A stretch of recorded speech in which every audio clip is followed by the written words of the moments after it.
ডাল তো বাসায় রান্না করে খেয়ে থাকেন, কিন্তু হোটেল রেস্টুরেন্টে এত মজা করে কিভাবে ডাল রান্না করে সেটা কি আপনি জানেন? আজকে আমি আপনাদেরকে দেখাবো হোটেল রেস্টুরেন্টে কিভাবে এত মজা করে ডাল রান্না করেন। তার জন্য প্রথমে আমি এখানে একটা বোলের ভিতরে হাফ কেজি মুসুরির ডাল নিয়ে নিচ্ছি, তারপর নিয়ে নিচ্ছি হাফ কেজি মুগ ডাল মুসুরির ডাল একসাথে মিক্স করে নিতে হবে। সমান সমান আপনারাও দিয়ে দিবেন, হাফ কেজি মুগ ডাল দিলে হাফ কেজি মুসুরির ডাল দিবেন। এগুলো দিয়ে ভালোভাবে ওয়াশ করে নিতে হবে। প্রথমেই ওয়াশ করে প্রায় আধা ঘন্টার জন্য ভিজিয়ে রাখতে হবে। আমিও সেমভাবে ওয়াশ করে প্রায় আধা ঘন্টার জন্য ভিজিয়ে রেখেছিলাম। তারপর এগুলো দিয়ে দিচ্ছি একটা কড়ার ভিতরে দিয়ে তারপরে প্রথমেই এখানে দিয়ে দিচ্ছি দারচিনি কয়েক টুকরা, প্রায় 5-6টার মতন এলাচ, 4-5টা তেজপাতা। তারপরে এখানে দিয়ে দিব প্রায় 4টার মতন একটু বড় সাইজের টমেটো কিউব করে কেটে নিয়েছি সেগুলো। তারপর দিয়ে দিচ্ছি 10-12টার মতন কাঁচামরিচ ফালি করে। তারপরে এখানে দিয়ে দিচ্ছি 4-5টার মতন পেঁয়াজ কুচি করে একেবারে পাতলা করে। তারপরে এখানে দিয়ে দিচ্ছি 2 টেবিল স্পুন হলুদের গুঁড়া। তারপরে এখানে দিয়ে দিচ্ছি হাফ টেবিল স্পুন মরিচের গুঁড়া একেবারে অল্প দিবেন একটু কালারের জন্য। তারপরে এখানে দিয়ে দিচ্ছি 1.5 টেবিল স্পুন পরিমাণ লবণটা অবশ্যই আপনাদের স্বাদ অনুযায়ী আপনারা দিয়ে দিবেন। তারপর দিয়ে দিচ্ছি হাফ টেবিল স্পুন জিরার গুঁড়া, হাফ টেবিল স্পুন ধনিয়ার গুঁড়া। এগুলো দিয়ে তারপরে দিয়ে দিচ্ছি একেবারেই অল্প পরিমাণ, মানে একেবারে সামান্য পরিমাণ 50 গ্রামের মতন হবে তেল। তারপরে 1 টেবিল স্পুন পরিমাণ আদা রসুন। এগুলো দিয়ে আমি প্রথমেই হাত দিয়ে ভালোভাবে মিক্স করে নিচ্ছি, আপনারা চাইলে স্লাইসার দিয়েও মিক্স করে নিতে পারেন। তারপরে এখানে পানি দিয়ে দিচ্ছি 1 লিটারের মতন।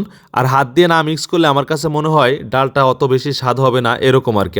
আপনারা কে কে হাত দিয়ে মিক্স করে ডালটা বসান অবশ্যই কমেন্ট করে জানাবেন। তারপর ডালটা সিদ্ধ হয়ে গেলে আমি একটা হুইসের সাহায্যে বা ঘুটনির সাহায্যে ডালটাকে ভালোভাবে ঘুটে নিচ্ছি বা একেবারে মিক্স করে নরম করে পানির সাথে মিলাই দিচ্ছি। দেখুন আমার ডালটা ঘোটা হয়ে গিয়েছে। ডালটা মিক্স করার সময় আপনারা একটু সময় নিয়ে মিক্স করে নেবেন। তারপর এখানে আমি পানি দিয়ে দিচ্ছি। আপনাদের যদি একটু ঘন খেতে মনে চায় তাহলে একটু কম পানি দিবেন, আর যদি পাতলা খেতে মনে চায় তাহলে একটু বেশি পানি দিবেন। এটাতে সম্পূর্ণ আপনাদের ইচ্ছা, তাই আপনারা যেভাবে খুশি সেভাবেই করে নিতে পারেন। তারপর এখানে দিয়ে দিচ্ছি একটা কড়ার ভিতরে সরিষার তেল, এটাই হচ্ছে ডাউলের আসল স্বাদ। সরিষার তেলের ভিতরে এখানে দিয়ে দিচ্ছি প্রায় 2টার মতন রসুন কুচি, আর 5-6টার মতন পেঁয়াজ, আর সাথে দিয়ে দিচ্ছি শুকনা মরিচ। এগুলো দিয়ে কিছুক্ষণ ফ্রাই করে নিব যতক্ষণ পর্যন্ত ব্রাউন কালার না চলে আসে। সেইভাবে আপনারাও এইভাবে ফ্রাই করে নেবেন। তারপরে এখানে দিয়ে দিচ্ছি 1 টেবিল স্পুনের মতন আস্তা জিরা, এটা ডালের অনেক সুন্দর একটা ফ্লেভার আনে আস্তা জিরায়। তারপরে দেখুন আমার ব্রাউন কালার চলে এসেছে।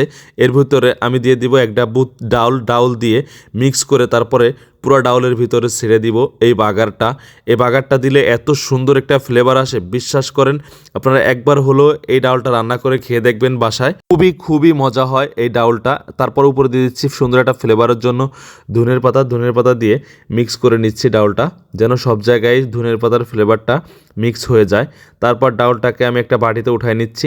দেখুন কত লোভনীয় হয়েছে ডাউলটা। রেসিপিটা ভালো লাগলে একটা শেয়ার দিয়ে রাখেন, যেন আপনি রান্না করার সময় ওখান থেকে খুব সহজে দেখে নিতে পারেন।